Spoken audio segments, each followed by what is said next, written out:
Para 1521, a la caída de Tenochtitlán con Hernán Cortés, venían miembros de algunas órdenes de monjes que traían la Biblia en latín, la famosa Vulgata Latina. Tiempo después, los piratas ingleses y franceses que invadían nuestras costas traían también sus Biblias, pero fueron perseguidos y aniquilados por los españoles. A la llegada de los franciscanos para la evangelización de los indígenas, ellos tradujeron los evangelios al otomí, al tarasco y al náhuatl, pero la orden de los dominicos en la época de 1560 les prohibió la traducción y quemó las obras que hasta entonces habían realizado. Posteriormente, el segundo arzobispo de la Nueva España había prohibido ya la entrada de Biblias al continente, pero cuando llegó el Santo Oficio, tribunal de la Santa Inquisición que quemaba a los herejes, también se promulgó un edicto en el que se ordenaba que todos los que poseyeran Biblias las entregaran para ser quemadas. Los barcos eran minuciosamente revisados para que cualquier Biblia en hebreo o en español fuera quemada. México tuvo la primera universidad de América y la primera imprenta del continente. Sin embargo, en nuestro país no se imprimió una Biblia hasta antes del año 1800. El 25 de abril de 1827, un misionero escocés llamado James Thomson, que se autonombró Diego Thompson, trajo inicialmente a México un cargamento de 300 Biblias completas y 1000 Nuevos Testamentos, que por primera vez se distribuirían en español entre la población mexicana. La versión que él traía era la versión católica del padre Felipe Shio de San Miguel, que había sido publicada por la Sociedad Bíblica Británica y extranjera. Estas primeras Biblias fueron compradas por los sacerdotes, por los maestros y por los intelectuales de la época. Posteriormente, 2 impresores independientes por primera vez imprimirán la Biblia en México: Cornelio C. Spring y Mariano Galván Rivera, una Biblia llamada conocida como la Biblia de Avignon o la Biblia de Abad Vence y la Biblia de Shio de San Miguel. Ambas ediciones se hicieron en 25 tomos porque se acompañaban una columna en latín, una columna en español y muchísimas notas adicionales de sacerdotes autorizados, pues la Iglesia solo permitía la difusión de la Biblia en ese momento si tenía las notas de los intérpretes católicos, a fin de que las personas comunes no distorsionaran el mensaje de la Biblia. Sin embargo, eso no significaba que la Iglesia de manera oficial promoviera o permitiera la lectura de la Biblia, y mucho menos que las personas comunes pudieran enseñarla. En la década de 1870, comenzaron a llegar las misiones protestantes a nuestro país y con ellas la Biblia en la traducción de Casiodoro de Reina, que se había hecho directamente del griego y del hebreo. Algunas Biblias católicas comenzaron a circular posteriormente en la traducción al español, tomando como base la Vulgata Latina, como la Biblia de Félix Torres Amat. Para los años de 1940, la Iglesia Católica comenzó a traducir también directamente del griego y del hebreo, y se generó la Biblia de Nácar y Colunga.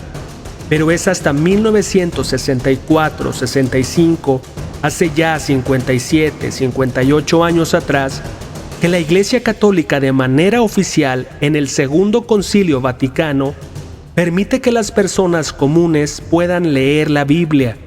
También promueve su estudio y su traducción a los idiomas de México. Así que hoy en nuestro país existen innumerables versiones de la Biblia en castellano, 147 Nuevos Testamentos en diferentes idiomas indígenas, 10 Biblias completas, entre ellas el náhuatl, el maya y el tzotsil. Ya que la Biblia en este momento no está prohibida en nuestro país y ya nadie va a quemarte en la hoguera porque la tengas o la leas, ahora aprovechemos y no permitamos que las muchas distracciones o la falta de costumbre a leer nos impide encontrar el mensaje de vida eterna que esto contiene. Bienvenidos. Isaías capítulo 1.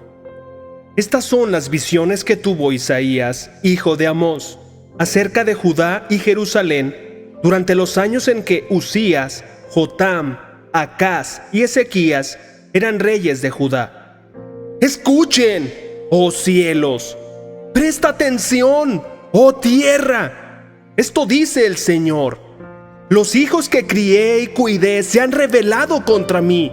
Hasta un buey conoce a su dueño y un burro reconoce los cuidados de su amo. Pero Israel no conoce a su amo. Mi pueblo no reconoce mis cuidados a su favor. ¡Qué nación tan pecadora! Pueblo cargado con el peso de su culpa. Está lleno de gente malvada, hijos corruptos que han rechazado al Señor. Han despreciado al Santo de Israel y le han dado la espalda. ¿Por qué buscar más castigo? ¿Se rebelarán para siempre? Tienen la cabeza herida y el corazón angustiado.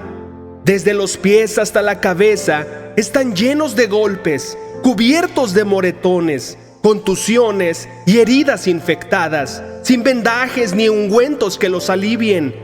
Su país yace en ruinas y sus ciudades han sido incendiadas. Los extranjeros saquean sus campos frente a sus propios ojos y destruyen todo lo que ven a su paso. La hermosa Jerusalén está abandonada, como el refugio del cuidador en un viñedo, como la choza en un campo de pepinos después de la cosecha, como una ciudad indefensa y sitiada. Si el Señor de los ejércitos celestiales no hubiera perdonado la vida a unos cuantos entre nosotros, habríamos sido exterminados como Sodoma y destruidos como Gomorra. Escuchen al Señor, líderes de Sodoma. Escuchen la ley de nuestro Dios, pueblo de Gomorra. ¿Qué les hace pensar que yo deseo sus sacrificios? Dice el Señor. Estoy harto de sus ofrendas quemadas de carneros y de la grasa del ganado engordado. No me agrada la sangre de los toros, ni de los corderos, ni de las cabras. Cuando vienen a adorarme, ¿quién les pidió que desfilaran por mis atrios con toda esa ceremonia? Dejen de traerme sus regalos sin sentido. El incienso de sus ofrendas me da asco. En cuanto a sus celebraciones de luna nueva, del día de descanso y de sus días especiales de ayuno, todos son pecaminosos y falsos. No quiero más de sus piadosas reuniones. Odio sus celebraciones de luna nueva y sus festivales anuales. Son una carga para mí, no los soporto. Cuando levanten las manos para orar, no miraré. Aunque hagan muchas oraciones, no escucharé, porque tienen las manos cubiertas con la sangre de víctimas inocentes. Lávense y queden limpios. Quiten sus pecados de mi vista. Abandonen sus caminos malvados. Aprendan a hacer el bien. Busquen la justicia y ayuden a los oprimidos. Defiendan la causa de los huérfanos y luchen por los derechos de las viudas. Vengan ahora, vamos a resolver este asunto, dice el Señor. Aunque sus pecados sean como la escarlata, yo los haré tan blancos como la nieve. Aunque sean rojos como el carmesí, yo los haré tan blancos como la lana. Si tan solo me obedecen, tendrán comida en abundancia. Pero si se apartan y se niegan a escuchar, la espada de sus enemigos los devorará. Yo, el Señor, he hablado. Miren cómo Jerusalén, que antes era tan fiel, se ha convertido en una prostituta. Antes era el centro de la justicia y la rectitud, pero ahora está repleta de asesinos. Antes eras como la plata pura, ahora te has vuelto como escoria sin valor. Antes eras pura, ahora eres como el vino diluido en agua. Tus líderes son rebeldes, compañeros de ladrones. A todos ellos les encantan los sobornos y exigen que se los den, pero se niegan a defender la causa de los huérfanos y a luchar por los derechos de las viudas. Por lo tanto, el Señor de los ejércitos celestiales, el poderoso de Israel, dice: me vengaré de mis enemigos y a mis adversarios les daré su merecido. Levantaré el puño en tu contra, te derretiré para sacarte la escoria y te quitaré todas tus impurezas. Otra vez te daré buenos jueces y consejeros sabios como los que antes tenías. Entonces Jerusalén volverá a ser llamada centro de justicia y ciudad fiel. Sión será restaurada por medio de la justicia. Los que se arrepientan serán revividos por la rectitud, pero los rebeldes y los pecadores serán destruidos por completo, y los que abandonen al Señor serán consumidos. Sentirás vergüenza de haber rendido culto a los ídolos en los bosques de los robles sagrados. Te sonrojarás por haber adorado en los jardines consagrados a los ídolos. Serás como un gran árbol con las hojas marchitas, como un jardín sin agua. Los más fuertes de ustedes desaparecerán como la paja. Sus malas acciones serán la chispa que la encienda. Ellos y sus malas acciones se quemarán juntos, y nadie podrá apagar el fuego. Isaías capítulo 2.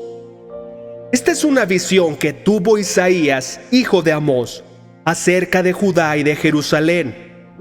En los últimos días, el monte de la casa del Señor será el más alto de todos, el lugar más importante de la tierra. Se levantará por encima de las demás colinas, y gente del mundo entero vendrá allí para adorar. Vendrá gente de muchas naciones y dirán: vengan, subamos al monte del Señor, a la casa del Dios de Jacob. Allí Él nos enseñará sus caminos y andaremos en sus sendas. Pues de Sión saldrá la enseñanza del Señor, de Jerusalén saldrá su palabra.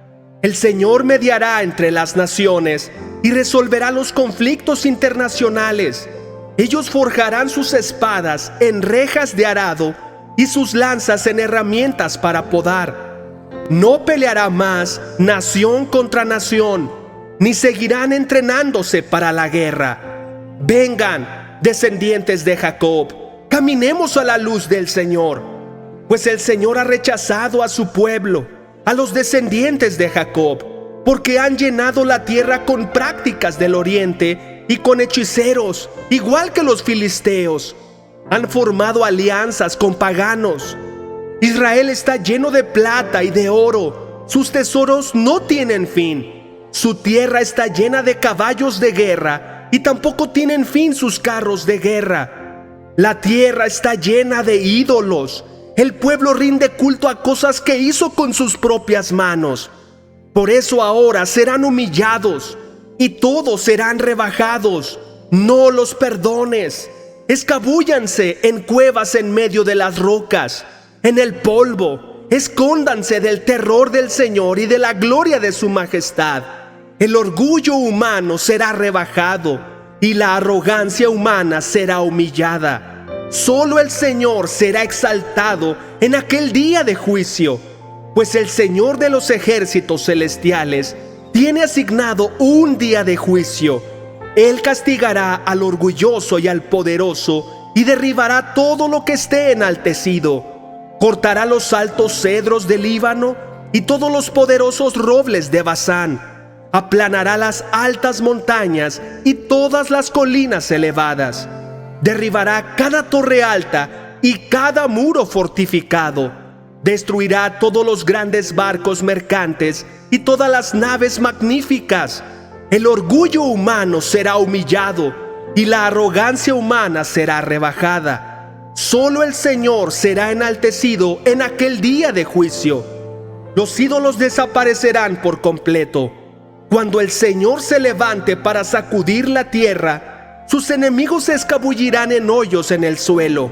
En cuevas en las rocas se esconderán del terror del Señor y de la gloria de su majestad. En aquel día de juicio abandonarán los ídolos de oro y de plata que se hicieron para rendirles culto. Abandonarán sus dioses y los dejarán a los roedores y a los murciélagos, mientras ellos se escabullen en cuevas y se esconden en los acantilados entre los peñascos. Tratarán de escapar del terror del Señor y de la gloria de su majestad, cuando Él se levante para sacudir la tierra. No pongan su confianza en los simples humanos. Son tan frágiles como el aliento. ¿Qué valor tienen? Salmos capítulo 105, versículos del 1 al 6. Den gracias al Señor y proclamen su grandeza. Que todo el mundo sepa lo que Él ha hecho. Canten a Él. Sí, cántenle alabanzas. Cuéntenle a todo el mundo acerca de sus obras maravillosas. Regocíjense por su santo nombre. Alégrense ustedes, los que adoran al Señor. Busquen al Señor y a su fuerza. Búsquenlo continuamente. Recuerden las maravillas y los milagros que ha realizado y los decretos que ha dictado. Ustedes, hijos de su siervo Abraham, descendientes de Jacob, los elegidos de Dios. Proverbios capítulo 24, versículos 23 al 25. A continuación hay más dichos de los sabios. No es correcto mostrar favoritismo al emitir un juicio. El juez que dice al perverso, eres inocente, será maldecido por muchos y denunciado por las naciones. En cambio, les irá bien a los que condenan al culpable. Recibirán bendiciones en abundancia. Primera de Corintios capítulo 14, versículos 21 al 40. En las Escrituras está escrito: hablaré a mi propio pueblo en idiomas extraños y mediante labios de extranjeros, pero aún así no me escucharán, dice el Señor. Así que, como ven, el hablar en lenguas es una señal no para los creyentes, sino para los incrédulos. La profecía, sin embargo, es para el beneficio de los creyentes, no de los incrédulos. Aún así, si los incrédulos o la gente que no entiende esas cosas entran en la reunión de la iglesia y oyen a todos hablando en un idioma desconocido, pensarán que ustedes están locos. Pero si todos ustedes están profetizando y los incrédulos o la gente que no entiende esas cosas entran en la reunión, serán convencidos de pecado y juzgados por lo que ustedes dicen.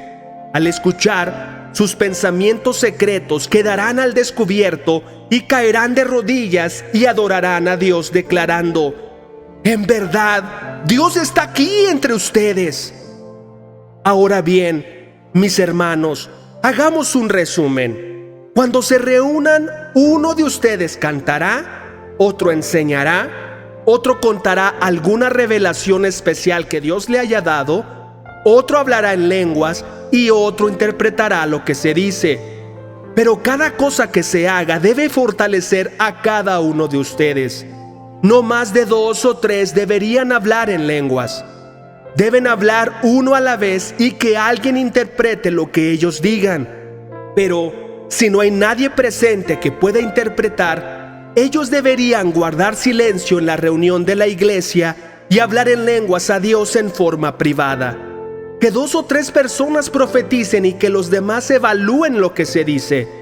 Pero si alguien está profetizando y otra persona recibe una revelación del Señor, el que está hablando debe callarse. De esa manera, todos los que profeticen tendrán su turno para hablar, uno después de otro, para que todos aprendan y sean alentados.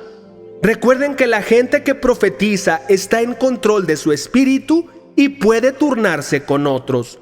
Pues Dios no es Dios de desorden, sino de paz, como en todas las reuniones del pueblo santo de Dios. Las mujeres deben guardar silencio durante las reuniones de la iglesia. No es apropiado que hablen. Deben ser sumisas, tal como dice la ley. Si tienen preguntas, que le pregunten a su marido en casa, porque no es apropiado que las mujeres hablen en las reuniones de la iglesia. ¿O acaso piensan, Corintios, que la palabra de Dios se originó con ustedes? ¿Son ustedes los únicos a quienes fue entregada?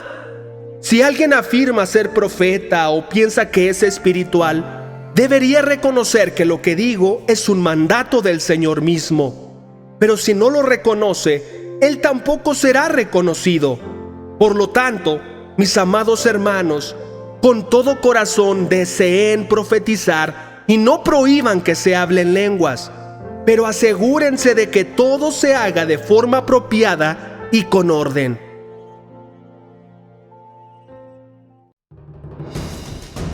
¿Has visto qué práctico, claro y directo es Dios con el ser humano? Él deja muy claro lo que le gusta y lo que le disgusta, lo que espera de ti y lo que Dios quiere hacer por ti y para ti. Pongo a tu disposición una increíble enseñanza de 9 principios básicos para que tú adquieras una relación con Dios de manera personal, para que tú mismo o tú misma puedas encontrar las respuestas a tus inquietudes a través de la Biblia.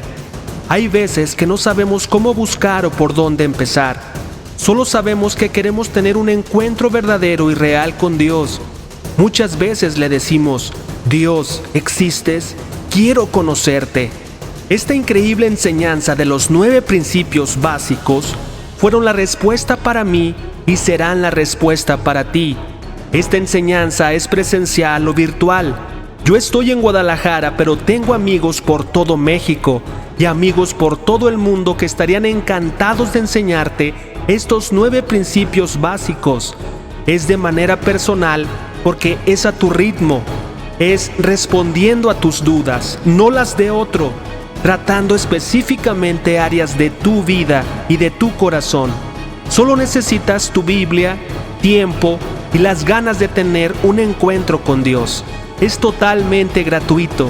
Tenemos que dar de gracia lo que hemos recibido de gracia. Déjame tus datos para contactarnos contigo al correo queremosresponderte@gmail.com y con gusto te explico cómo podemos empezar y dar el siguiente paso. El correo está indicado en la caja de comentarios. Nos vemos mañana. Bendiciones.